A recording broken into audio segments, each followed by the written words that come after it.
Bonjour, donc toujours Ordinaire Samuel pour vous servir.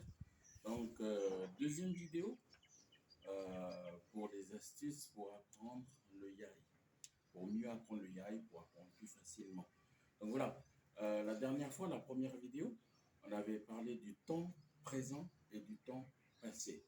On a montré comment il faut le faire, comment il faut l'exprimer. Alors pour le passé, comment on fait? On dit oge. On tire un peu plus sur le E, ça devient lent. Oge han. Ok? Oge han, ça veut dire j'ai mangé. Ok? J'ai mangé. Donc comment on fait? On dit oge plus le verbe. Ok? Oge et on ajoute des verbes. Oge walak, oge soy, oge han, oge human. Voilà. Le présent, comment on l'exprime? On va dire oge mais plus le verbe. Ok? Donc, ogeme human. Ogeme human, ça veut dire je chante. Je suis en train de chanter en ce moment. Ok? Le ogeme, là, on avait associé avec le présent ing, hein, present continuous, ou voilà, en anglais. Hein, voilà. C'est comme ça qu'on exprime donc une action qui se déroule au moment où on parle. Voilà. Donc, le présent et le passé. Ok? Donc maintenant, ce que nous allons faire aujourd'hui, c'est apprendre à s'exprimer, à exprimer des actions qui vont se passer dans le futur. Ok? Le futur. En yai, pour exprimer le futur, il y a 3 façons de le faire. Façon numéro 1.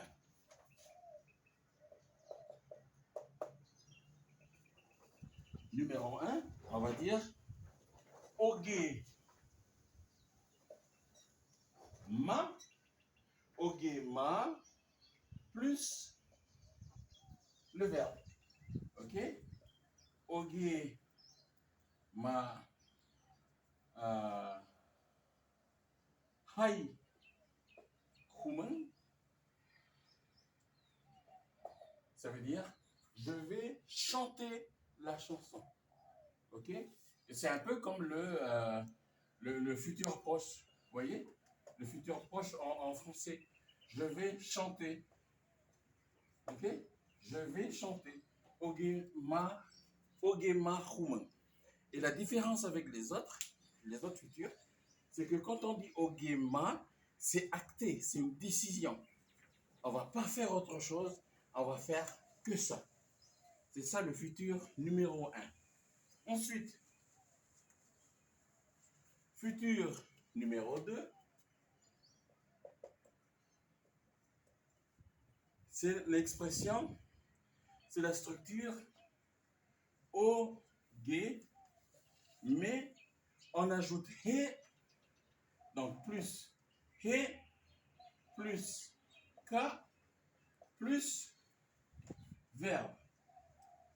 Alors le ka ici, le que perd de son intensité.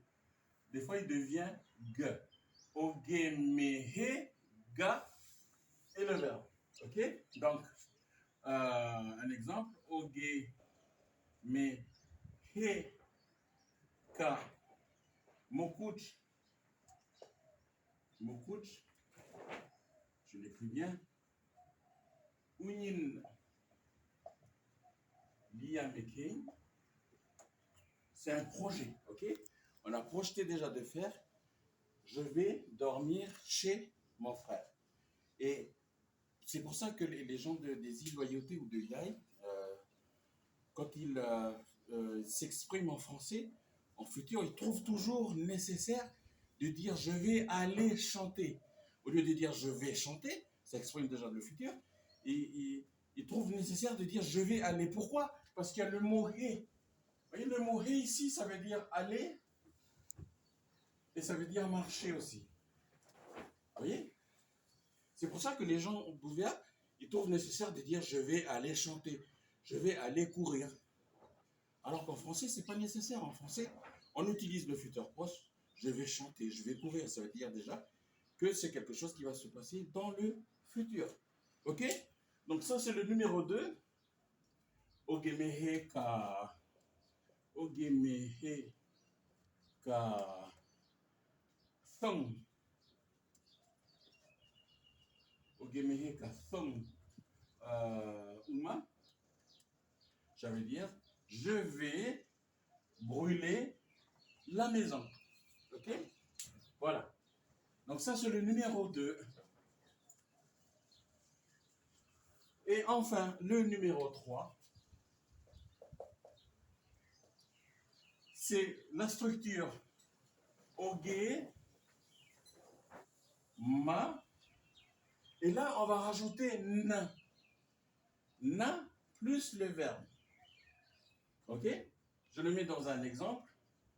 Oge, Ma, Na, Toch, Chu, An. Ça veut dire quoi? Ça veut dire je vais m'arrêter là. Pourquoi le na ici? C'est une forme poétique en yai de s'exprimer. C'est une façon de dire que c'est inexorable, c'est inévitable. Je me sens obligé de faire quelque chose. Ok? Voilà.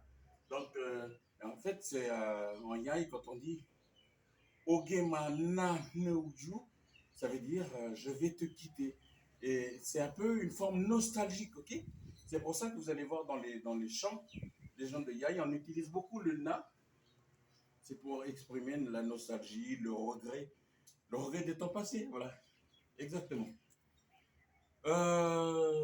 Donc voilà, les 3 façons d'exprimer le futur en Yai.